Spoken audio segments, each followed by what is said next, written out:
一次陷害让顾千羽被学校开除，不仅如此，朋友和家人也纷纷对他敬而远之。穷困潦倒的他正走在大街上，突然感觉自己被莫名其妙的扎了一针，竟因此获得了透视的能力。今天顾千羽真觉得自己是不是撞了邪，走在街上好端端的，突然就被一个鬼祟的老头拿针管扎了一下，疼得他当场趴在地上，想反应过来时，那老头早跑得没影了。顾千羽一摸屁股上挂着的针头，心里顿时凉了半截。喂，听说你和雪儿在一起半年多了，都没碰过她，哈哈。告诉你吧，昨晚她可是在我床上呢，你的女人。就在顾千羽琢磨着要不要去医院检查时，熟悉的声音传入耳中，他女朋友居然出轨了，而对方还是他的同事刘伟。王八蛋！顾千羽怒火中烧，眼睛瞬间变得通红，挥起拳头就向刘伟扑了过去，准备给他一拳，没想到刘伟身手敏捷，轻松一推就把顾千羽吓得四仰八叉。还敢动手？刘伟冷冷一笑，抬起拳头，手指咔咔作响。顾千羽知道自己不是刘伟的对手，但气头上根本忍不了，他挣扎着想从地上爬起来拼命，谁知脑袋突然剧痛袭来，啊！他捂着脑袋惨叫，一下子又坐回了地上。他怎么了？旁边的雪儿看着顾千羽痛苦的模样，眉头微皱，似乎有些担忧。刘伟也被顾千羽的表现搞得一头雾水，谁知道他发什么疯？难道想讹我？他们本打算给顾千羽一点教训，现在反倒被吓住了，生怕惹麻烦。刘伟拉着雪儿匆匆走了。啊！顾千羽看着两人离去，气得想起身追过去，但头疼的像要裂开，根本动不了。他揉了揉酸涩的眼睛，不由得连查几下，忽然发现刘伟和雪儿竟然只穿着内衣裤走在街上。顾千羽愣住了，以为自己出现了幻觉，忙摇摇头，再次看向周围的人，结果震惊地发现街上其他人也都像是只穿着内衣裤。这怎么可能？顾千羽吓得不轻，拍了拍脑袋，再一看，所有人都穿得整整齐齐，仿佛什么都没发生。就在这时，头疼渐渐消失，但顾千羽心里却慌乱起来。完了，我该不会是被那老头扎出幻觉了吧？他惊疑不定地想到，自言自语道：那个老头肯定没安好心。顾千羽骂骂咧咧地从地上爬起来，正准备去医院，忽然发现医院的墙居然消失了。他分明站在医院外头，却能直接看到大厅里的情景，他顿时僵住。反复确认后，顾千羽终于明白，这不是幻觉，而是他获得了透视能力。正当他还在惊讶时，手机突然响了，是他妹妹顾小蕊打来的。喂，你在哪儿呢？电话那头，顾小蕊的声音一如既往的冷漠。我在外头。顾千羽答道。废话，我当然知道你在外头，房东刚来催房租了，说再不交就要赶我们走了，你赶紧回来处理。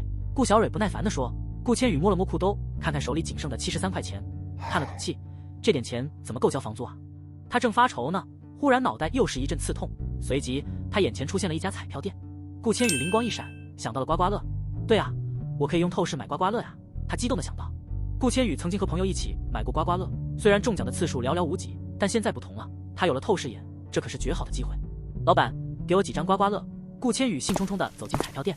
中午时分，老板懒洋洋地站起身，打着哈欠说道：现在只有10块的幸运宝和2块的美梦成真，别的卖完了，都拿出来让我挑挑。老板随手拿出几张刮刮乐放在柜台上。顾千羽集中精神，果然能透视到里面的中奖内容，他兴奋极了，仔细查看着每一张刮刮乐。终于在第7张幸运宝上，他发现中了50块。顾千羽继续查看，最终总共刮出了810。看着中奖数额，顾千羽知道这点钱还不够交房租，正打算继续刮，突然感到头痛加剧，透视能力似乎无法持续太久。哥们儿，你看半天了，能不能快点？老板看顾千羽迟迟没决定，有些不耐烦。等会儿我再看看。顾千羽心急如焚，最终他在2元的美梦成真上透视出了一张大奖，8万。他不敢相信自己的眼睛，心跳加速，赶紧决定买下那张美梦成真和之前挑中的几张幸运宝，总共52块。顾千羽一张张刮开，最后果然中了8万大奖。老板也看得目瞪口呆。哇，小伙子，你可以啊！虽然内心激动万分，但顾千羽保持了冷静。他觉得兑奖太麻烦，便提议把刮刮乐卖给老板，由老板去兑奖。老板也爽快答应了。最后顾千羽拿到了64000块钱，满意的离开了彩票店。顾千羽回到家，把房租交给房东张阿姨，顺便提前交了1年的房租，算是稳住了当前的生活。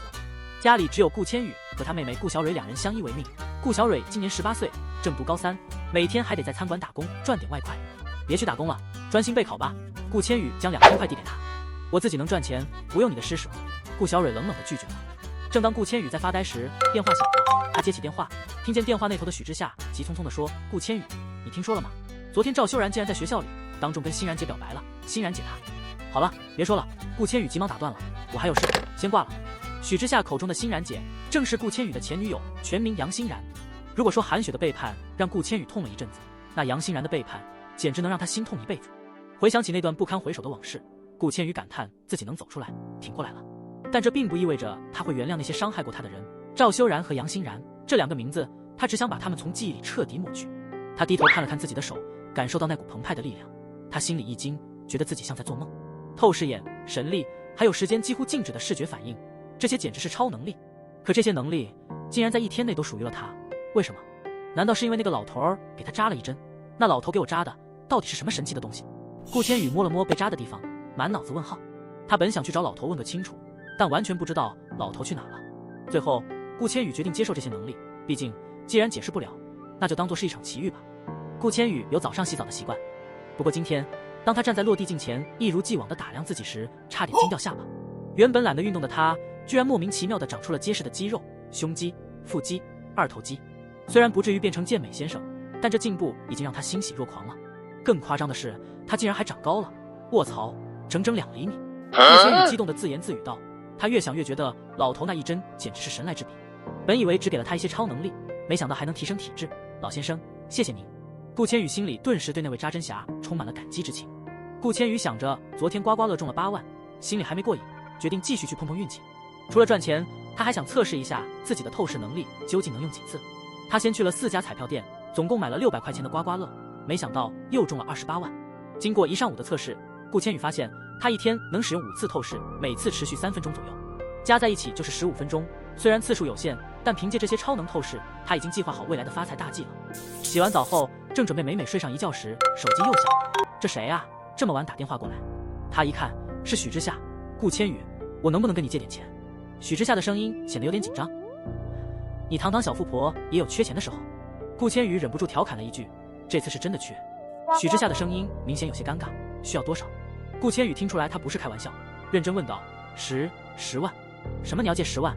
干嘛用？你能不问吗？许之夏的声音带着一丝恳求。顾千羽皱了皱眉，本来想多问几句，但看到他如此难为情，便作罢。好吧，既然你不愿说，我就不问了。真的？你有这么多？当然，手机转账给你。别，能不能拿现金给我？他赶紧打断，这要求让顾千羽有些摸不着头脑。为什么要现金？对不起啊，学长。许之夏的声音听起来像是心虚的样子。第2天早上，顾千羽再次洗澡时，惊讶地发现自己不仅又长高了2厘米，连肌肉线条都更加明显了。看来这老先生的针剂不仅让他拥有超能力，还在持续优化他的身体。再这样下去，自己不会真变成肌肉怪物吧？洗完澡后，顾千羽去了银行取了10万现金。从银行出来后，顾千羽走向和许之夏约定好的车站，远远就看见他在那儿等着。学长。许之夏看到他，连忙挥手打招呼，不好意思，来晚了。顾千羽不好意思的笑笑，把装着现金的口袋递给他，钱都在这里。谢谢你，学长，等我有钱了，肯定还你。许之夏感激地说道。顾千羽这天运气格外好，去了几家彩票店，竟然在第3家中了大奖，足足90万，他激动得差点跳了起来。扣除税后，顾千羽的账户上将有72万。这一刻，他的个人资产已经突破100万了。心情大好的顾千羽正想着找谁分享这个天大的喜讯，忽然在河边看到一群人围在一起，旁边还停着警车。他好奇走上前，老哥，这里发生什么事了？河里捞出一具浮尸。顾千羽原本只是随便瞥一眼，没想多看，但当他看到那具尸体时，心跳骤然加速，眼睛死死盯住了那张熟悉的脸。天哪，怎么是他？尸体不是别人，正是那天往顾千羽屁股上扎针的老头。他那件看起来有些破旧、满是皱褶的白衬衣依旧穿在身上，金丝眼镜也还架在鼻梁上，只是镜片碎了一边，看起来更加狼狈。他那天看起来还好好的，怎么就……顾千羽心里有些说不出的复杂情绪。尸体被打捞上来后，警察立即拉起封锁线，开始驱散围观的人群。顾千羽忍不住上前问了一句：“警察同志，这人是怎么死的？”警察不以为意的回了句：“身上有伤口，初步判断是他杀。好了，请你退后，别妨碍我们工作。”顾千羽愣住了，老头扎他那一针，才让他拥有了透视的能力，怎么现在人就死了，还被人杀害？他原以为这是个奇遇，但这突如其来的死亡却让他心头一片阴霾。回家后的顾千羽再没有刚中奖的那份喜悦，他满脑子都是老头的尸体和那些新闻报道。他拿出手机，开始疯狂浏览新闻，试图找到什么有用的线索。大部分新闻都只是报道了金陵河出现浮尸的事情，信息并不多。但其中一条新闻引起了他的注意，死者胸部有枪伤，警方推测为他杀，死者身份未确认，但有人发现他的样貌与16年前失踪的京都大学教授韩世明极为相似。韩世明这名字让顾千羽有些愕然。随着新闻深入，顾千羽得知更多的背景。韩世明曾是一位生物学领域的顶尖专家。16年前，他参加学术交流时因飞机失事而失踪，尸体的消失，科研成果的丢失，似乎让这个失踪案蒙上了一层神秘的色彩。难道老头真的是韩世明？那他扎我屁股的针管里究竟是什么东西？顾千羽心头一片疑惑。电视上的一则新闻继续报道，警方已初步确认，今天在金陵河发现的尸体正是16年前失踪的韩世明教授。至于他为何再次出现，又为何被杀害，尚待进一步调查。顾千羽瞬间想到了那个针管，那个让他拥有超能力的奇怪药剂。现在韩世明死了，临死前把针扎进了自己身体里，那些杀害韩世明的人会不会追寻药剂，最终找上门来？这个念头让顾千羽倍感不安，再这么使用透视能力，恐怕会招来麻烦。为了安全，顾千羽暗下决心，未来不能太过张扬，大额奖金什么的也该慎重对待。1000万，等我赚够1000万，我就洗手不干。顾千羽对自己下了最后的目标，有了这1000万，他就能在金陵买房，供妹妹读书，还能给她一笔丰厚的嫁妆。立下目标后，顾千羽心情好些了，决定早点睡觉。第二天一早，顾千羽醒来，发现早餐已经准备好了，是顾小蕊做的。看着他殷勤的忙碌，顾千羽感到生活一下子变得温馨起来。这些钱你拿去存吧，作为生活费。吃早饭时，顾千羽递给妹妹5000块钱。顾小蕊有些惊讶，虽然他们关系已经缓和了，但这么多钱一下子给他，他还是有些不好意思。我自己有钱，这些你存着吧，咱以后还得生活呢。顾小蕊善意的回绝了。等顾小蕊走后，顾千羽一脸认真的开始盘算起未来。他知道自己身上的能力不能再肆无忌惮的使用了，毕竟危险可能随时到来，每天都在变强，但什么时候能停？老天保佑，千万别长成怪物。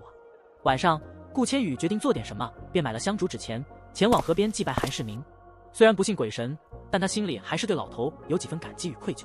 河边冷冷清清，顾千羽壮着胆子，心里默念着韩世明的名字。然而，令他没想到的是，在不远处，他看到另一个人也在烧纸钱，还是个女人。顾千羽忙活了半天，终于把纸钱铺好，正准备点火时，猛然发现自己竟然没带火。这种低级错误让他挠头不已，于是他只好朝前面那个正在烧纸钱的女子走过去。大姐你好，我能借个打火机吗？顾千羽开口喊道，心想着这种夜深人静的时刻，还在河边烧纸钱的应该是个大姐无疑吧。可他一走近，眼睛不由得瞪大，哪里是什么大姐，分明是个看起来很年轻的小姑娘。顾千羽愣住了，心里顿时有些尴尬。那姑娘大概也就20出头，估摸着年纪和顾小蕊差不多，就是穿的有点成熟，要不然她也不会认错人啊。抱歉，我以为。顾千羽连忙道歉，心里直打鼓。女孩倒是没生气，平静地摇了摇头，没事。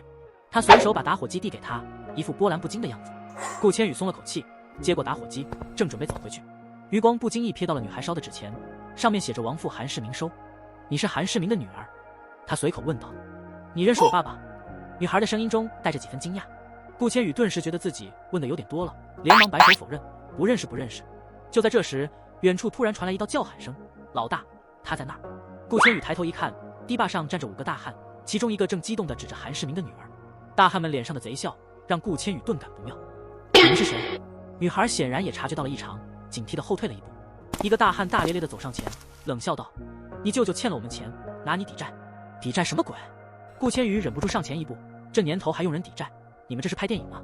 那大汉还没来得及开口，就听到一声正气凛然的呵斥，干什么呢？顾千羽踏前几步，冷冷地看着几个大汉。出乎他的意料，这几个彪形大汉居然被他吓得后退了几步，显然对顾千羽相当忌惮。其实顾千羽本不爱管闲事，但今天这种场合下，他实在无法袖手旁观，毕竟韩世明救过他。他刚才还在心里默默感激，转眼韩世明的女儿就遇到麻烦，他要是装作没看见，那也太不是人了。等几个大汉彻底认怂后，顾千羽忍不住笑出了声，心想自己真是走狗屎运了。事情处理完后，顾千羽并没有急着离开，而是小心翼翼地跟在女孩的身后，默默地走了10几分钟，来到了一片靠近河边的城中村，目送女孩进屋。顾千羽停在原地，看着四处弥漫的烟火气，皱了皱眉。这个地方和顾千羽以往住的地方比起来，简直天壤之别。世锦小时候家里条件其实挺好的，他爸是京都大学的教授，妈也是个文化人。可惜他爸10几年前去国外参加个什么学术交流，回来的时候飞机失事，他妈一下子疯了，后来就一直住精神病院。顾千羽听完，心中五味杂陈。短短几天，他因为韩世明的帮助获得了透视能力，还靠着这个发了点小财。可是恩人的女儿却过得如此艰难，这让顾千羽感到无比矛盾。思索再三，顾千羽决定暗中帮助韩世锦，算是报答韩世明的恩情。不过他打定主意，不打算亲自出面。第二天一大早，顾千羽来到与徐海约定好的地点金陵商厦，参加这次玉石交流会。学长突然听见熟悉的声音，顾千羽转过身，只见许之夏和徐海一起朝他走过来。徐海身边还跟着一个戴眼镜的中年男子，看上去就是徐海口中的玉石鉴定专家。顾千羽跟许之夏闲聊了几句后，便转头问他，你也要进去？许之夏点点头，我不放心你们，所以一定要来看看。玉石交流会设在商厦3楼，顾千羽他们一上来看到满满当当的摊位和人群，不禁有些目瞪口呆。许之夏一边惊叹一边给顾千羽介绍，咱们金陵的首饰业主要有3大巨头，赵氏集团经营钻石，梁氏集团做珠宝，崔氏集团做玉石。正说着，交流会正式开始了，主持人随便念了几句稿子，大家便开始各自买卖。顾千羽在书上看过不少玉石的介绍，但实物终归没见过几次。他本想跟刘师傅多学习，可惜刘师傅压根不搭理他。顾千羽也不想去贴冷屁股。顾千羽，忽然一道熟悉的声音从旁边响起。顾千羽转头一看，不禁皱眉，竟然是刘伟，真是仇人相见，分外眼红啊！顾千羽看着刘伟，暗自吐槽。过去10几分钟，顾千羽看中的30几块石头都被刘伟截胡，每次都多花1000块，总价硬是堆到73万。虽然刘伟是个富二代，但他家也不算顶级豪门，家里这次给的预算才200万，他倒还没花完一半。可要是这些石头全是空货，白扔70多万，那肉疼程度绝对比不小心踩到狗屎还难受。顾千羽随手指向一块有点分量的大石头，目测100-200斤，这次价格可不便宜。老板开口就是65万。周围人听完这个报价，齐刷刷倒吸一口凉气，连许之夏也差点被这数字吓掉了手上的袋子。顾千羽倒是风轻云淡，问了价钱后回头看着刘伟，怎么不敢了？刘伟脸色顿时变得很难看，犹豫间，顾千羽瞥了一眼石头，似笑非笑道，不敢买也别勉强，毕竟这玩意儿不是谁都能玩得起。你说我玩不起？刘伟瞬间炸了。顾千羽摊手，那你买啊？谁说我不敢买？刘伟气急败坏，我就买它了。刘伟果真豪气冲天，一口气砸下73万，买了35块石头。可现实狠狠地给了他一巴掌，除了第一块有点玉，其他全是空石头。70多万就这么打了水漂，心疼的刘伟差点当场跳脚。顾千羽则笑眯眯地看着老板，小手一挥，切吧，看看这块65万的货有什么惊喜。石头太大，老板搬了好一会儿才固定住，切到第3刀时，老板突然眼睛一亮，有水了。围观的群众立刻凑了上去，看得口水直流。飘脆，极品玻璃种，围观的人兴奋得直跳脚，连周边摊位的老板都闻声赶来，眼睛盯着这块玉头，恨不得一头撞上去。兄弟，这石头卖不卖？我出300万。其中一个眼镜中年男人忍不住开价了。300万刚落地，另一个胖子不甘示弱，500万，我出500万。许之夏捂着嘴巴，满眼不可置信。他虽然知道这块石头值钱，但一下子被喊到500万，还是让他惊讶的说不出话。顾千羽泰然处之，笑了笑，继续切。徐海心中有些感动，但他没办法违抗刘师傅的建议。虽然顾千羽的石头卖了8000万，可他现在账户里的钱已经所剩无几了。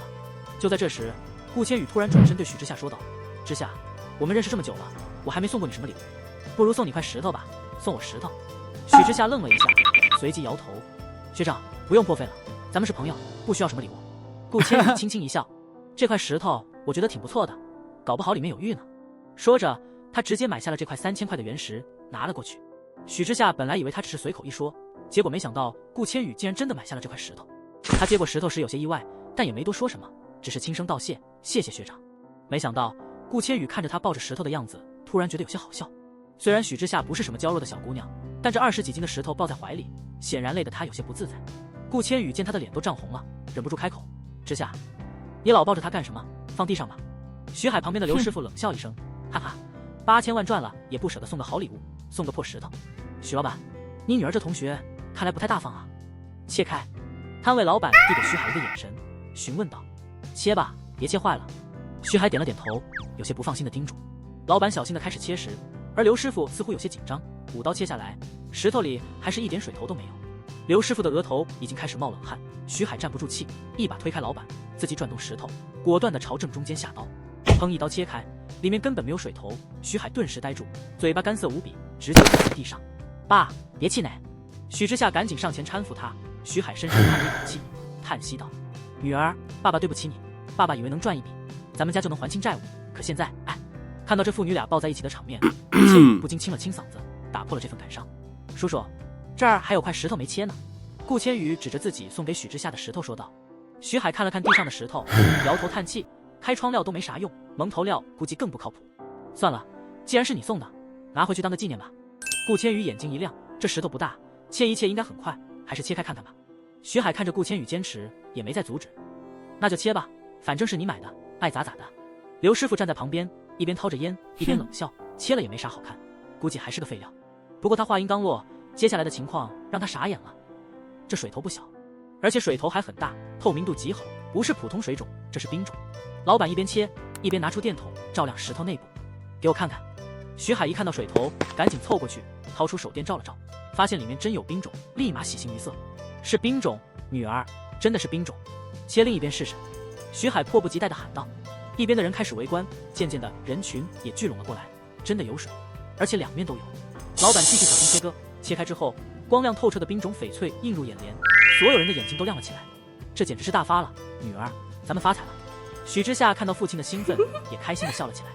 这时，一个声音传了过来：“我出1500万，1900万。”从2楼看台上，梁天磊皱眉看着顾千羽，眼中有着复杂的神色。少爷，切出来的翡翠好的超乎想象，才开了21斤，剩下的玻璃种和飘翠部分价值可不止1000万。助手拿着切割后的翡翠走到梁天磊面前，手里抱着的正是之前顾千羽卖给他的那块石头。不亏。梁天磊冷静地看了他，点头道：“亏不亏倒是其次，不过有点失落。”助手笑了笑，其实早就知道会是这样。梁天磊不以为然：“我早就猜到，顾千羽不仅运气好，眼力也不差。”他指了指下面的摊位：“你看他总共就买了2块石头，第1块玻璃种，第2块冰种。您是想招揽他？”助手眼睛一亮，越来越确定自己的猜测。如果他真有这本事，为什么不呢？梁天磊冷静地回应。拍卖的竞价继续，价格已经接近2300万，距离这块高冰种翡翠的市场价已经很接近，一口价2500万。徐海几乎立马就要点头，但就差那么一小步。我出3500万。突然，背后传来了一个冷静且沉稳的声音，吸引了所有人的注意。是他。许之夏惊讶地看着报价的男子，正是之前购买顾千羽石头的梁天磊。这不是梁大少吗？他怎么会对这块石头感兴趣？这块翡翠虽然不错，但梁少出3500万，难道不怕亏本？一位商人忍不住开口。梁天磊微笑着回答：“喜欢的东西，价格不是问题，重要的是能买到。”周围的人纷纷附和。是啊，梁少不是缺这几个钱的。此时竞拍气氛有些消散，大家纷纷散开。顾千羽有些疑惑，梁天磊之前以8000万买了他的石头，这次竟然出高价买这块翡翠，心中疑虑不断。看到顾千羽眼中的疑问，梁天磊轻笑着解释：“顾先生的眼力真是让人佩服，这2块石头能开出翡翠，运气也好。”顾千羽冷静回应：“运气好而已，谈不上眼力。”梁天磊淡淡一笑：“但运气也是一种实力。顾先生的眼力不凡，或许我们可以合作一下。”顾千羽心里松了口气，随即故作不解：“我们不是已经合作过了吗？”梁天磊一愣：“不是这个意思，我是想请顾先生帮我看看几块石头。我已经说过，我买石头完全凭运气，帮别人看石头可不行。既然梁少爷如此愿意花钱，先把这块翡翠的款项付了吧。”顾千羽指了指徐海手上的石头，梁天磊误以为顾千羽不满他未付款，急忙示意助手拿出支票，并交给徐海：“谢谢梁少。”徐海接过支票，眼中满是激动，终于有机会和梁家大少爷做生意了。我就说嘛，那个半大的小子懂什么玉石啊？买了2块石头，肯定是运气好，随便碰碰就能得个大运，瞎猫碰上死耗子罢了。真不明白梁家少爷怎么会想找他合作，他敢拒绝，倒是有点自知之明。刘师傅看着顾千羽心生嫉妒，尤其是在亲眼看到梁天磊向顾千羽伸出橄榄之后，他的怒火就像火山爆发一样。顾千羽不紧不慢地回了一句：“我虽然不懂玉石，但我知道至少能诚实地承认自己不懂，比起那种什么都不懂还硬要装神弄鬼的，谁更好？大家心里明白。”你说谁装神弄鬼？林大海被顾千羽激怒，眼中闪过一丝不满。他知道自己大义凛然的让步，但眼前的刘师傅却给自己添了不少麻烦。刘师傅，如果我是你，现在可能就不敢再开口了。许之夏也没好气地回应道：“刘师傅，今天看了这么多石头，你也该累了，早点回去休息吧。”林大海淡淡说道。刘师傅虽然心里不悦，但也不好再说什么，毕竟今天他赚的不多，顶多3万块，连报仇的资本都没有，便无奈地离开。好了，事情到此为止，咱们也该回家了。顾千羽甩甩手，赶到这一天简直是一个大冒险，想着快些离开这里。跟许之夏父女道别后，他匆匆忙忙去了指定的银行，成功兑换了支票，瞬间财富暴涨，8000万在手，感觉整个世界都在他掌握之中。然而顾千羽心中并不完全高兴，他的目标不只是这些数字。他取出10万现金，决定去找韩诗锦，看看他现在的情况。韩诗锦，韩世民的女儿，顾千羽的恩人之女。看着韩诗锦的处境，顾千羽内心难以平静。昨晚他翻来覆去，苦思冥想该如何帮他，最终决定采用最直接的方式，偷偷给他钱。他悄悄将10万块钱放进了他那破旧的窗户口，心里想着，如果他愿意接受，至少能帮他度过眼前的难关。顾千羽在楼下等待了一阵，最终见韩诗锦回到家，偷偷跟着他进了屋。他看到韩诗锦开始怀疑地走出门外，四处张望。顾千羽心中一紧，他是不是发现了钱？然而就在这时，一个穿制服的女子走了过来。顾千羽一看就知道，韩诗锦电话打给了警察。10万块钱没了也就没了，但最让顾千羽担心的是，如果韩诗锦不接受这些来历不明的钱，那么他要帮助他的难度将大大增加。你不收钱怎么帮你？顾千羽心中不断琢磨。就在此时，韩诗锦和他的舅舅陈家华迎面走来。顾千羽立马停下脚步，钱呢？陈家华一上来就怒气冲冲地问道。我给警察了。韩诗锦冷冷回应。什么？你给警察了？陈家华大怒，伸手指着韩诗锦，怒声道：你赶紧去把钱拿回来，说那是你的。韩诗锦摇头拒绝，我不去。陈家华气得暴跳如雷，一记耳光甩了过去。顾千羽眼看情况越来越糟，心中燃起熊熊怒火，住手！他大喝一声，冲上前挥拳打在陈家华脸上，随即一脚踢出去，将陈家华踢飞，撞到墙上。你怎么样？顾千羽气喘吁吁地走向韩诗锦，问道。我没事。韩诗锦平静地摇了摇头，眼中并无泪水，似乎已经习惯了这样的暴力。顾千羽带着韩诗锦进屋，看到他简陋的住处，内心一阵酸涩。坐吧。韩诗锦淡淡说道，一边翻找着纱布。顾千羽环顾四周，这里简陋的出奇，然而一切却打理得非常整洁。突然，顾千羽的目光被桌子上的一个黑乎乎的东西吸引，这是什么？他走过去，发现竟然是一个微型摄像头。微型摄像头，他愣了愣，心里瞬间警觉起来。韩诗锦看到这个摄像头，脸色苍白，知道这东西是自己生活中的不速之客留下的。顾千羽不再说话，将摄像头摔到桌子上，确定没有其他类似的装置后，起身准备离开。离开时，他心中暗暗发誓，一定要帮韩诗锦摆脱这一切。顾千羽回到家后，电话响了起来，竟然是梁天磊。两人约好在餐厅见面。顾千羽正听梁天磊谈论一些事，忽然身后传来一阵嘈杂声，回头一看，只见一个服务员摔碎了一瓶酒，酒水溅了旁边的女顾客一身。女顾客愤怒地站起来，而对面的男顾客怒气冲天，你长没长眼睛啊？顾千羽眉头一皱，心下不忍，立马走上前去，住手！他一把推开那愤怒的男顾客，俯身看向被溅湿的服务员，顿时发现那人正是韩诗锦。对不起两位，实在抱歉，刚才我们员工的失误给您们带来了麻烦。大堂经理笑得像个打了鸡血的中年人，一边挤出最标准的道歉表情，一边低头做着道歉。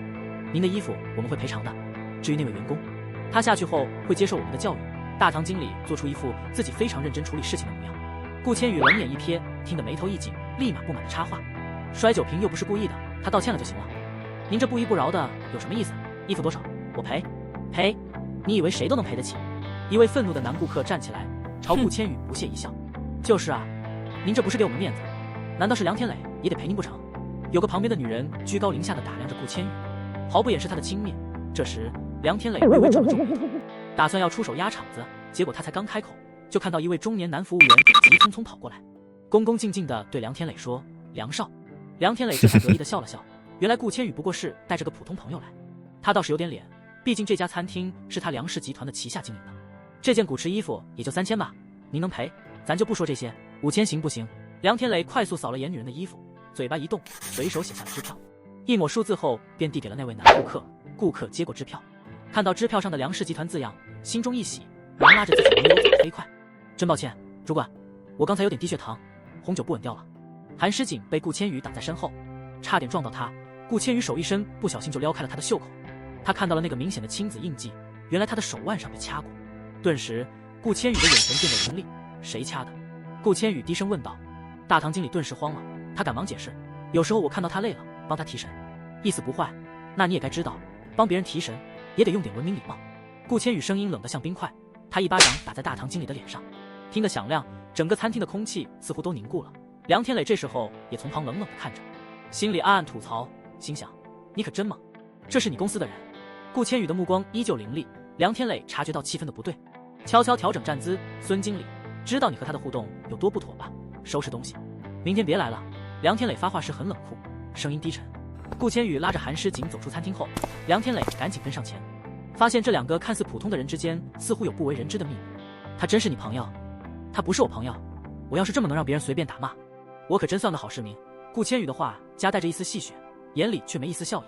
梁天磊看出顾千羽是真的生气，他心里顿时警觉，可能这女人和顾千羽的关系比他想象中复杂。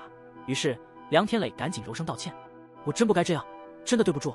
梁天磊接着递出了一张支票：韩诗锦吧，这是我的诚意，一点小赔偿。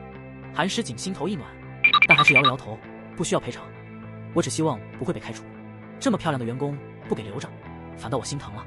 梁天磊继续开着玩笑，却看到顾千羽突然把头转向他，眼神无比冷峻。他这么被你们折腾过了，你还敢说这种话？顾千羽冷冷地回答。韩诗锦低着头，这个世界本就不大温暖，顾千羽的关心令他感觉陌生而又温暖。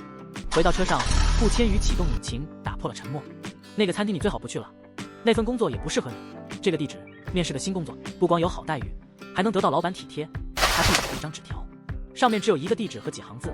他愣了一下，低头看着纸条，又抬头看着车窗外的灯光，心里有种说不清的情感。顾千羽似乎不是他想象中的那么简单。苏老师，再见。顾千羽和班主任挥手告别后，便一脸兴奋地上了顾千羽的车。身后同学们羡慕的目光几乎能把他射穿。哥，你什么时候买车了？他看着车辆装饰，忍不住惊叹道，显然一点也没料到顾千羽会有自己的车。没买，梁天磊送的。顾千羽淡定地回答，随即起身。顾千羽从口袋里掏出一张银行卡，递给顾小蕊。公司刚成立，忙得不可开交，差点忘了给你生活费，所以我办了张卡，里面有1500万，花吧。别客气。什么？1500万？顾小蕊的眼睛瞪得像铜铃，差点从车座上跳起来。他没想到顾千羽这个看似普通的哥，居然能做出这种让人眼瞪口呆的事。顾千羽嘴角一勾，放心，用不完我随时补。对他来说，这不仅是数字的震撼，更是顾千羽当年对他的承诺终于落到了实处。虽然他一直觉得自己并不想依赖别人，但顾千羽这份温暖的心意，让他忍不住心生感动。招聘广告发出去有一段时间，今天居然迎来了第一位应聘者。前远远就看到一个穿着水蓝色西服的女子站在那儿，披散的长发在微风中轻轻摇曳。她背对着顾千羽，但他总觉得这个身影有些眼熟，直到他转身，他猛地愣住。这不是前阵子和他一块买衣服的那家服装店的老板崔曼玲吗？怎么是你？顾千羽讶异地问道。听说你的店关了，是不是经营出了问题？顾千羽忍不住问道。虽然之前对崔曼玲有些不满，但心中的疑问还是不禁冒了出来。崔曼玲轻叹一声，带着些许无奈的笑容，因为我无法偿还银行的债务才被收走的。哟，这不就是许氏集团破产的前段吗？顾千羽继续道。他知道崔曼玲的家族在金陵一度是赫赫有名的。半年多了，你大概也听说过。他淡淡一笑，语气中透露出一丝心酸。那你现在准备做什么？顾千羽问，随即看向他递来的简历。看到他曾是许氏集团副总裁时，不禁皱了皱眉。总经理？崔曼玲点点头，是的，贵公司如果能接纳我，我希望能做总经理。顾千羽稍微一愣，觉得自己有些为难。总经理这职位已经是我们公司最高的了，那我该做什么呢？做老板呗。崔曼玲瞥了他一眼，开玩笑地说道。顾千羽心里一动，想着他的背景和经验，点了点头。既然你有这个能力，那就试试吧。不过薪酬这块我们得谈谈。顾千羽打量了他一眼，崔曼玲没有急着回答，而是从包里拿出了他的财务状况表。我每个月需要偿还20万的银行债务，所以薪水方面，顾千羽略作沉思。行，那我给你25万一个月，但不包括股份。崔曼玲皱了皱眉，显然对这个条件不满意。不过我给你半年试用期，若表现好，半年后我会按你要求的条件补齐。顾千羽补充道。崔曼玲眼中闪过一抹欣赏，她知道这位年轻老板说话算话，便点头答应。成交。顾千羽在公司周围的住宅区转了一圈，选了个3室2厅120平的好房子，位置绝佳，设备齐全。看着这房子，顾千羽心想着，择日不如撞日，干脆今天就搬了，省得明天被人说这家伙拖拖拉拉的。接下来的日子里，顾千羽一边忙着准备公司开张，一边在市场上低价淘原石，轻松赚了不少外快。这车挺酷的，应该得几百万吧。唐文宇坐在顾千羽的车里，眼神中充满了羡慕。他在车内四处打量，似乎对这车的内饰爱不释手。今天他们约好了一起去看唐文宇的母亲，顾千羽自然是开车去的。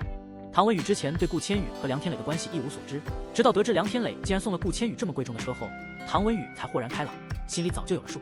顾千羽完全没有注意到唐文宇心里的小九九。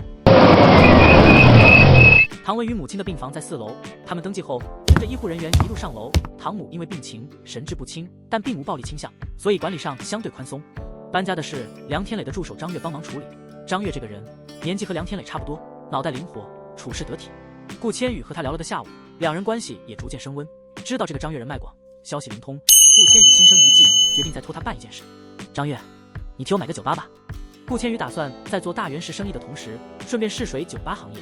咱们准备去缅甸进货，我手头上暂时没那么多闲钱，但也不能空手而回。于是我退而求其次，花了5000万买下了这个酒吧5年的经营权。当然，这5000万也包括了酒吧内的所有设备、酒水和食材等等。顾千羽这样说道，心情不错，虽然没有完全达到自己的预期，但也算有了个小成就。文宇，你怎么看？是不是不错？顾千羽得意地转头问道。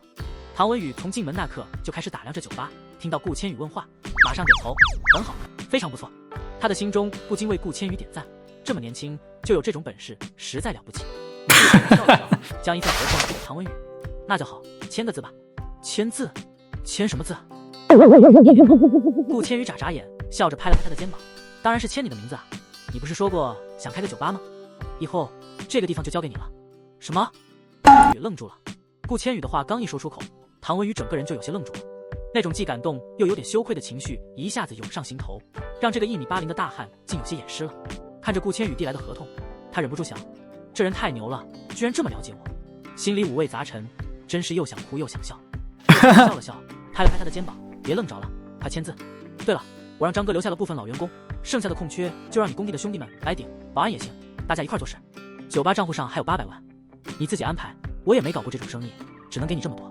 唐文宇一边把合同接过来，一边嘀咕，我居然当上了酒吧老板，那可真是个梦开始的地方。心里五味杂陈，但更多的是对顾千羽的敬佩。顾千羽和梁天磊到达别墅时，停车场已经停满了各种豪车，门口的宾客们正在热闹的进出。刚下车，两人就听到一个熟悉的声音：天磊，你终于来了。是梁天磊的父母。梁天磊拍了拍顾千羽的肩膀，来，跟我进来，见见我爸妈。顾千羽微笑着向两位长辈打招呼：梁董事长，梁夫人，您好。梁汉云对顾千羽很感兴趣，毕竟顾千羽可不是普通人，帮他们集团战胜赵氏集团的年轻人。不仅如此，顾千羽还显得非常有礼貌，既不卑不亢，又不攀附关系，让梁汉云对他产生了极好的印象。然而，刚和梁汉云夫妇分开，顾千羽和梁天磊就碰到了赵修。赵修一眼看到顾千羽，立刻眉头一皱，显然有些意外。你怎么也能来这种地方？赵修冷声说道，显然他不想和顾千羽浪费时间。赵修，我是梁氏集团的合作伙伴，作为主办方之一，我有权邀请我的合作伙伴来参加晚会。顾千羽不紧不慢地回应道，你什么意思？想打击我？赵修刚要开口，却闻到一阵奇怪的气味扑面而来，立刻捂住了鼻子，脸色一变。你这是？顾千羽一脸无辜地打了个嗝，真不好意思，刚才吃了碗韭菜馅的饺子，效果很不错吧？赵修几乎要喷出气，想转移话题也无力回天，只能憋着气不敢再说话。当杨欣然突然出现时，赵修吓得心脏一跳，立马转头望向大厅，发现顾千羽的身影不知什么时候已经消失了。他松了口气，心想，果然顾千羽这个人真是麻烦。他之前就不想让顾千羽出现，生怕他和杨欣然碰面，但现在既然顾千羽已经消失，他反而松了口气。顾千羽和梁天磊走过大厅，直接上了2楼。上来后，顾千羽注意到这里的氛围要热烈得多，到处都是年轻人，既有三三两两的谈天说地，也有些人在舞池里放肆的跳舞，气氛非常欢快。接着他们进入了另一个会场，这里有更多的娱乐项目，许多人打桌球，还有些人沉浸在电子游戏的世界中。最吸引顾千羽的还是正中间2张长桌上正进行的游戏，扑克和骰子。显然今天晚上大家的心情都很高涨，各种娱乐应有尽有。顾千羽本来对这些公子哥的赌局毫无兴趣，连插手的心思都没有。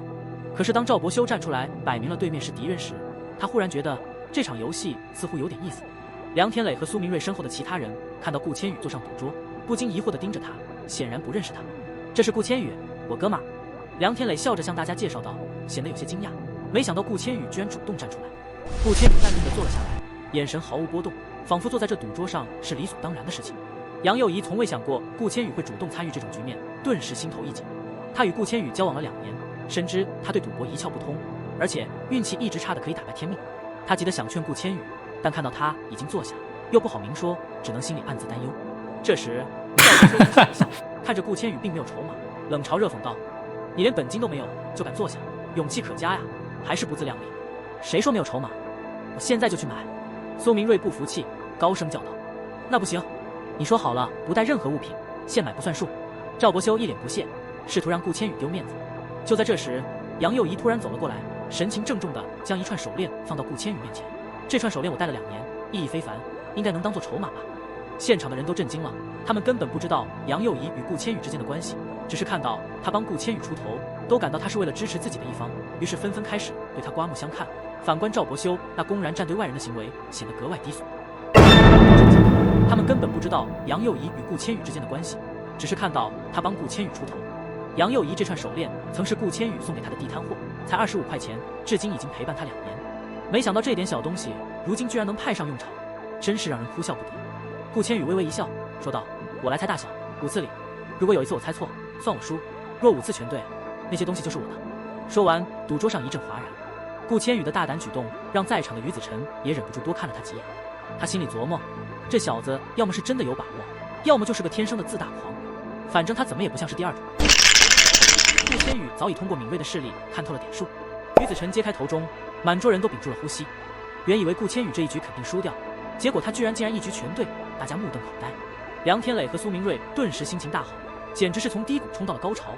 第一局就开门红，他们差点高兴地跳起来。摇头，这次摇出的点数是134。小，顾千羽毫不犹豫地说。头中打开，果然如他所说，点数小。顾千羽尽微笑，于子晨也开始有些疑惑，难道这小子真能听投？接下来的第3局，顾千羽依旧言之不差。小，好家伙，你真能听骰子啊！以后教教我。梁天磊激动地对顾千羽说道，之前的疑虑已经烟消云散。第4局开始，于子晨的神情变得凝重，他明白，若继续下去，自己恐怕会失去所有的筹码。然而，顾千羽的表情却依然轻松，仿佛在等待着什么。于子晨，顾千羽却突然皱了皱眉，头中重重地放下。于子晨显然想用这个动作干扰顾千羽的听力，然而他并不知道，顾千羽根本不是靠听力。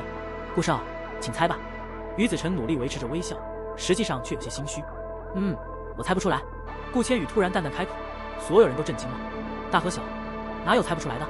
众人面面相觑，甚至于子晨也皱起了眉头。顾少，您为什么猜不出来？听着，如果我没错，头中里有2颗骰子，剩下的那颗你手里拿着。我猜的概率就是头中里的点数接近10。如果我喊小，而你手里掷个6，那就是大了；若我喊大，你掷个1，那就是小了。我说我应该怎么猜？于子晨脸色微变，盯着顾千羽，突然脸色一变，随即打开头中，果然里面只有2颗骰子，分别是4和4，加起来是8，剩下的那颗果然在他手中。顾千羽笑了，淡淡的说道：“你们这是作弊。”于子晨无言以对，尴尬地放下手中的骰子，钦佩地看着顾千羽。顾少耳力非凡，对赌场中的这些小动作也了如指掌，李某佩服。顾千羽笑着摆了摆手，不值一提。算了，这一局你认输，我也不想再浪费时间。于子晨败下阵来，顾千羽赢得这场赌局，站在众人面前，得到了许多人的称赞。顾少牛逼，天之骄子，赌神在世。这些夸赞声音不断。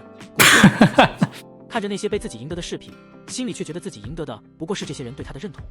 他对大家说：“东西自己拿回去吧，咱们都别再客套了。”顾千羽带着赢得的战利品，心情愉快地离开了赌桌。梁天磊和傅文律刚打过招呼，就热情地介绍顾千羽给傅文律认识。傅文律的父亲傅明是缅甸的玉石大亨，整个缅甸的玉矿产业有1/4都归他所有，简直是个玉矿大户。在缅甸，除了石王家族外，他便是最大的原石供应商，也是在缅甸与国内玉石业界联系最紧密的供应商之一。梁少，半年前您来买原石的时候，可是说过要拿下整个金陵的玉石市场，现在再来，是不是已经达成那个宏图伟愿了？傅文律显得十分健谈，话题滔滔不绝。梁天磊闻言不禁脸微红，说来惭愧，还没有呢。尴尬地笑了笑，接着补充道：“其实吧，傅少，这次我来只不过是个陪衬，买的多的可不是我，是我这位兄弟顾千羽。而我梁氏集团能不能在金陵称霸，还得靠他了。”他说着指了指顾千羽。傅文律一直以为顾千羽只是梁天磊的助手，根本没怎么搭理他，如今听到这话，才知道原来顾千羽才是正主，一时有些惊讶，表情像是突然发现了金矿一般。梁天磊和顾千羽在酒店休息了一晚，第二天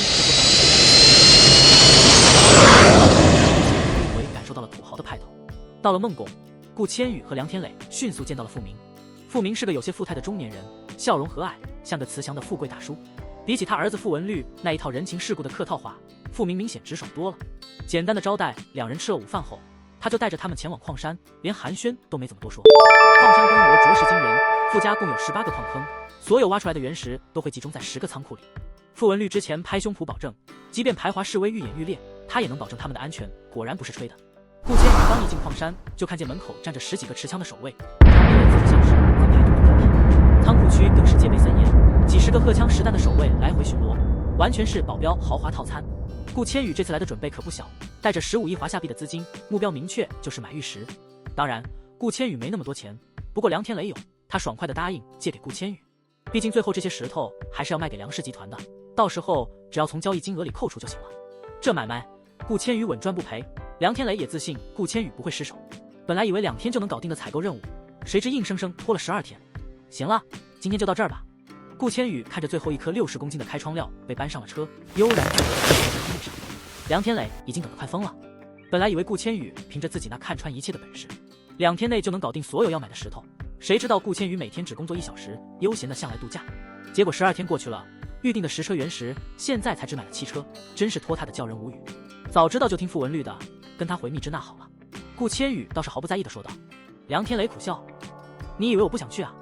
可是我见你一个人在这儿待着，觉得你寂寞，我才留下来陪你。谁想到你这么能拖。就在这时，傅文律气喘吁吁地从远处跑来，满头大汗，衣服也湿透了一大半。他一到就慌张地催促道：快，赶紧收拾东西走人。梁天磊被他这狼狈的样子搞得一头雾水。你怎么知道我想走？傅文律急得连解释都顾不上。别废话了，快收拾东西。附近5个村的缅甸百姓组成了800多人的示威队伍，得知这是华夏人的矿山，正朝这边赶来。梁天磊顿时瞪大了眼睛，顾千羽却依旧气定神闲，抬眼看了看傅文律，这意思是咱们要上演一出千里逃亡了。傅文律得知游行消息后，急得像热锅上的蚂蚁，马不停蹄地坐上私人飞机赶来接走顾千羽和梁天磊。只是终究晚了一步，游行队伍已经逼近。别慌！傅文律眼看几百人气势汹汹地朝他们冲来，生怕顾千羽和梁天磊会被吓坏，急忙出言安抚。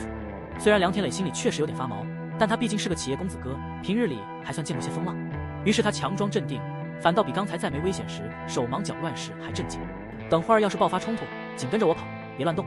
顾千羽并没有英雄气概，更没有以一敌百的打算，心里清楚自己没那个实力。他现在只想着一旦事态失控，立刻带着梁天磊和傅文律跳上私人飞机，安全离开。一声枪响突然划破紧张的空气，打断了顾千羽的思绪。急了，快速驶来。傅文律一见这车队，脸色瞬间松快了不少，转头对顾千羽和梁天磊喊道：太好了，克钦独立军来了。梁天磊一脸疑惑，克钦独立军？桑正稍微解释了一下，下车的青年叫麦丹，是这片地界克钦独立军的领导人。顾千羽本以为有救，没想到麦丹一脸冷漠，打断了傅文律的奉承话：陆公子，我想你误会了，我不是来救你的，我只是来接我的人。傅文律一时语塞，连忙陪着笑脸道：麦丹将军，猜贡将军在世的时候，我们傅家年年孝敬，克钦帮的税也从来没少交过。现在遇到点麻烦，您这时候撤兵不太仗义吧？麦丹倒是没生气，反而傅家孝敬我父亲多少钱我不清楚，但那是过去的事，我麦丹可没拿过你们一分钱，仗义不仗义得看钱到位没到位。说完，麦丹干脆利落地下令撤兵，完全不管傅文律的请求。傅文律一急，赶紧想再解释：将军啊，这原石不是不给你，只是因为游行示威，我们撤走了很多剑士师傅，实在挑不出好的料子了。这话听起来倒是合情合理，麦丹也知道这事确实棘手，正想点头同意，却被旁边一个雇佣兵头子插嘴打断：将军，那边2车刚装好的原石不错。仓库外的2辆卡车得意地说：这2车原石正是顾千羽费劲挑选出来的货物。麦丹扫了一眼，回头看了看梁天磊和顾千羽，见2人脸色不太妙。将军，这2车原石是我这2位客人的。傅文律话还没说完，麦丹便抬手打断：我不管什么客人不客人，反正我没时间等了，这2车石头就归我吧，其他的让你客人慢慢挑。听他这么说，傅文律只能干笑着应承：好，那就送给将军了。这2车原石是顾千羽精挑细选的宝贝，卖出去的价格总价可超过50亿华夏币，但现在一声不吭被麦丹抢走了。顾千羽强压下心中的不满，礼貌笑着目送麦丹离开。梁天磊松了一口气，心想这次能全身而退已经不错，没必要再起波澜。这2车原石的采购价每车也不过1亿元，被麦丹抢走也不是不能接受，毕竟他们在傅家本来也是借宿，何必和独立军纠缠。然而麦丹却乐得发了财，一回到营地，他立刻让手下把石头卸下来准备开料。虽然他手下没有什么专业的玉石鉴定师，但切石头的师傅倒是有几个。既然收到了这2车原石，他自然迫不及待地想看看自己的战利品有多值钱。结果出乎所有人意料，2车共73块原石竟然取得不成。最次的还是高冰种翡翠，整个场面惊呆了麦丹和他的手下们。切石的师傅们仿佛自己切开的不是石头，而是金山。发财了，将军，咱们这次可真是发大财了。手下的一个军官兴奋地直拍麦丹的肩膀，麦丹自然是心花怒放，忍不住哈哈。虽然手下说的有点夸张，但这2车石头卖个6、7亿美金还是绝对没问题的。他本钱没花一分，就靠着这2车石头赚了个盆满钵满。想到这里，麦丹觉得自己这次简直是撞了大运，甚至开始在心里盘算着要不要加速推进克钦帮的独立计划。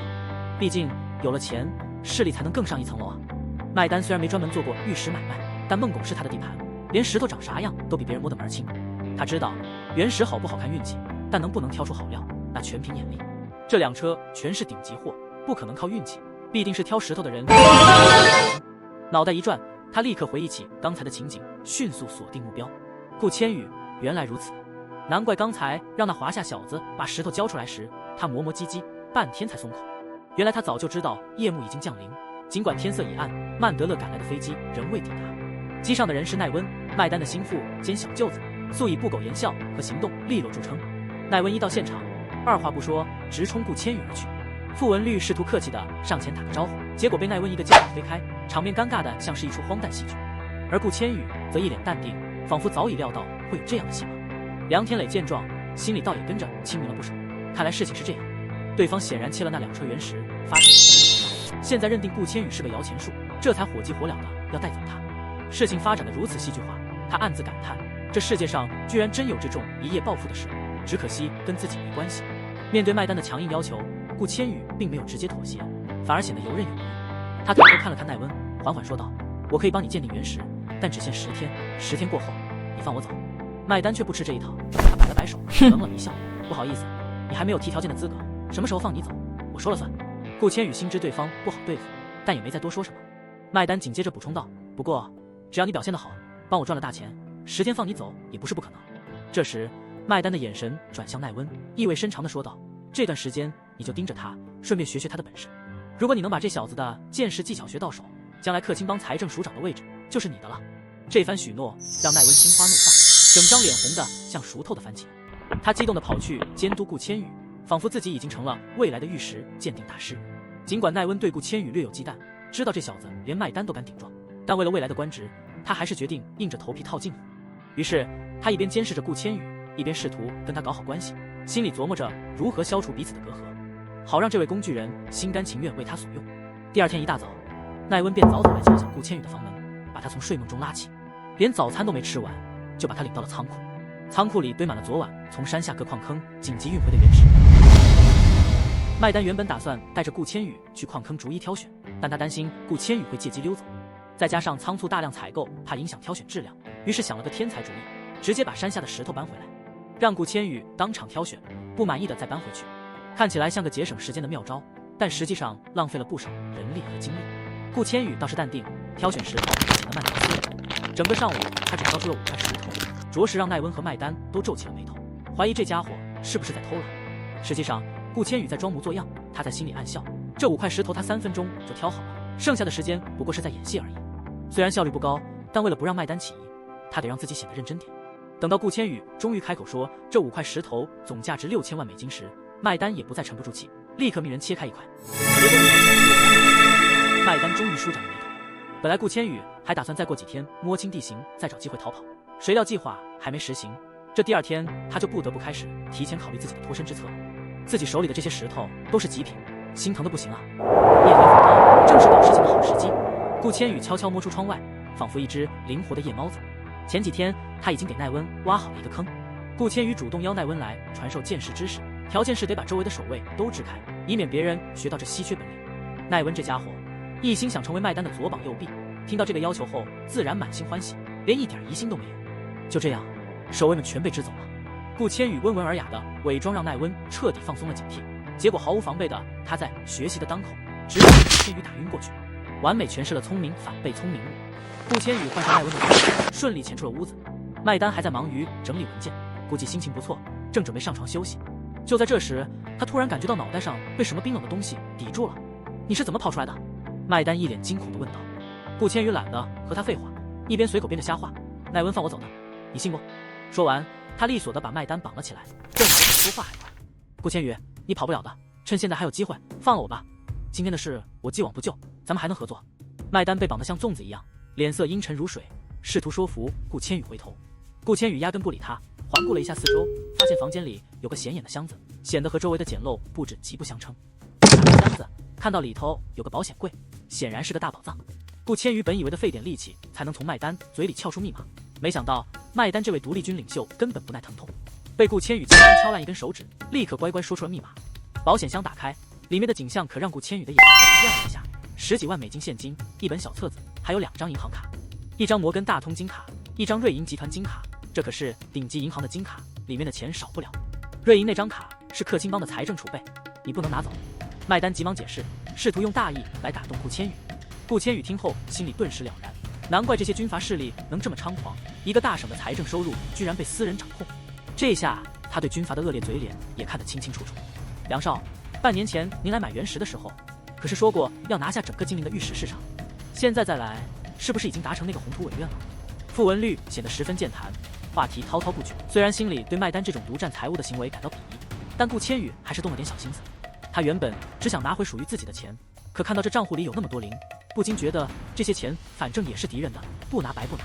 于是他开始操作，把钱转走，心安理得的把这当做他这几天辛勤劳动的报酬。顾千羽没忘安全问题，他从军火库搬了一箱炸弹，布置在麦丹房子周围，并在门口固定了一个手雷，设下了简单的陷阱，只要有人推门，手雷就会爆炸。接着顾千羽大声嚷道：“不好了，麦丹将军遭袭，快来人啊！”他这一嗓子简直震耳欲聋，立马把周围瞌睡的巡逻兵们全吓醒了。兵们慌乱地冲进屋子，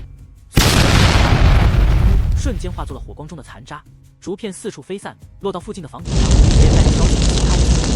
眼看兵们全去救火了，顾千羽正准备溜之大吉，没想到突然看到自己早早安排好的那辆逃生车亮起了灯，居然被开走了。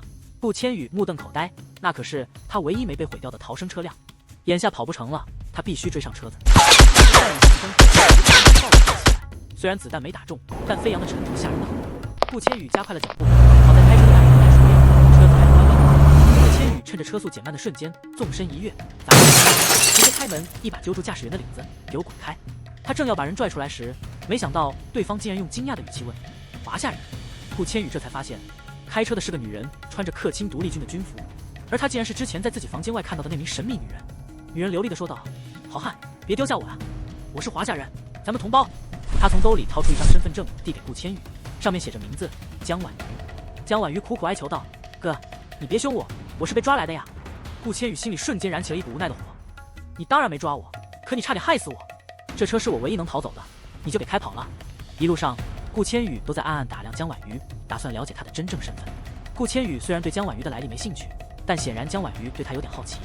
他一路坐在车里，时不时地抛过几道含义不明的眼神。顾千羽只当没看见，毕竟自己刚从一个炸弹都没少的地方溜出来，哪有心思搭理一个刚认识的女孩。顾千羽也是看电话，不一会儿也赶到了家。原本平静的夜晚，随着一辆满是弹孔的吉普车急速冲向机场，终于把在那儿等候的傅文律和梁天磊的脸上带来了久违的笑容。顾千羽果然没事，太好了！傅文律和梁天磊互相交换了一个会心的眼神，立马朝着吉普车的方向跑去。飞机起飞，随着慢点，只要到了哪，我们就安全了。麦丹就算有本事，也不敢和缅甸政府军对着干。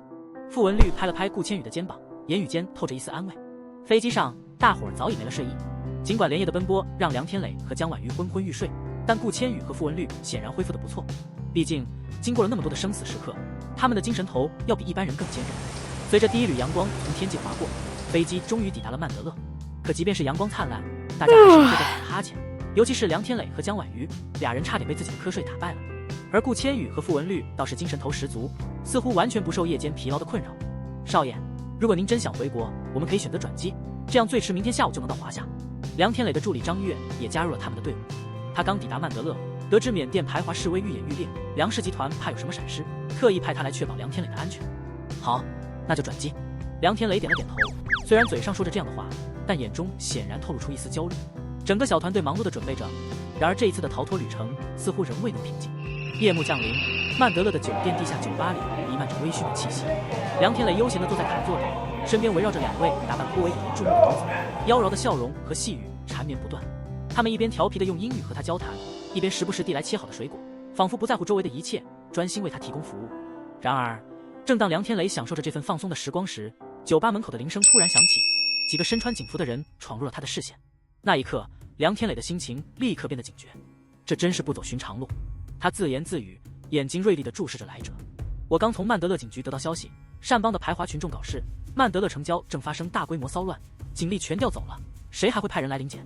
他这么一说，大家都愣住了。顾千羽也开始皱眉，这明显不正常，那群警察显然不是普通警员，刚刚的一个小小动作就让他意识到这不对劲。砰砰砰！突然之间，几名警察立马把手伸向了腰间，顾千羽的脑袋瞬间清明，这不是警察，他们想动手。我猜是克钦帮的人找上门来报仇。梁天磊的声音里带着一丝惊骇，但还没等顾千羽做出反应，一阵步枪的射击声，门外突然冲进来一帮气势汹汹的汉子。傅远成的人。看到这情景，顾千羽心中一喜，这群人来的不早不晚，正好捡了燃眉之急。陆正元有些惊讶地看着这群装备齐全的士兵，没想到他们这次会出面，而在他眼中，他们显然不是一些随便混混。顾千羽一边默默观察着，突然注意到叶清明低下头，好奇心顿时被激发，他不禁走过去抓住他的手臂。这个时候，你还藏什么秘密？说不定你是我唯一能信的。叶青明低声说道，眼神闪烁。顾千羽顿时觉得事情越来越复杂。就在这时，队伍的头目走上前，明显听懂了顾千羽的威胁，立刻挥手让所有人停下。显然，顾千羽的判断没错，这些人来找叶青明，并且他们似乎不敢随便开枪。交出他，我们就放你们走。领头的人冷冷说道，语气中透着威胁。叶青明急忙喊道，别信他们，他们说的全是谎话，只要你交出我，他们会直接开枪，用不着你提醒。顾千羽低声回道，坚决不相信这些人的承诺。他紧盯着眼前的局势，想要掌控主动，先保证我们的安全，我再教他。顾千羽的语气坚定，毫不动摇。正当局势僵持不下时，一辆辆警车驶来，领头的是一位高大身影的男子，带着一群装备齐全的雇佣兵。我们是来接叶青宁女士的，跟我们走吧。男子用英文说道。叶青宁毫不犹豫地跳上了车，目送着顾千羽和梁天磊一行人的惊讶表情。他们也要带我走？叶青宁突然想起了什么，指着顾千羽和梁天磊，急忙告诉那位欧洲男子，放心，这些人不会有问题。男子拍了拍叶青宁的肩膀，表示他们有足够的能力确保安全。他们真的能带我们一起回华夏吗？梁天磊犹豫了一下，随即大声喊道，我出钱1亿华夏币，带我们一起走。几乎是在他话音落下的瞬间，那位男子就毫不犹豫地答应了。好，我们带你们一起走。一切似乎都按预想的轨迹发展，叶青宁已经坐上了车，顾千羽和梁天磊也终于跟随他们上了另一辆车。傅远成和他的手下也在这时加入了车队，确保没有遗漏任何环节。傅兄，麻烦你了。顾千羽语气中带着些许歉意，毕竟把这一摊子丢给陆正元可不轻松，但陆正元倒显得异常冷静。随着车辆发动，顾千羽和同伴们朝着安全的方向驶去。虽然一路波折不断，但此时他们终于暂时摆脱了眼前的困境。安全回到华夏后，顾千羽并没有立即享受胜利的果实，而是埋头继续发展自己的公司。他的商业头脑和独到的眼光使得公司迅速扩展，业绩蒸蒸日上。没过多久，公司和金陵30集团并接而立，成为了当地新的商业巨头。大家开始纷纷称其为顾氏。显然，这个名字将成为未来商业世界的新宠。顾千羽不再是那个被困在缅甸风雨中的青年，而是金陵商界的新星，带着一股令人啧舌的风采，走在了大街小巷，成为众人眼中的成功典范。在这一切的背后，顾千羽不仅仅依靠着过人的智慧和胆识，更有着那股敢于冒险的精神。一手打拼出来的事业，终究让他一步步迈向了顶峰。而顾氏正是这一路风雨后的见证。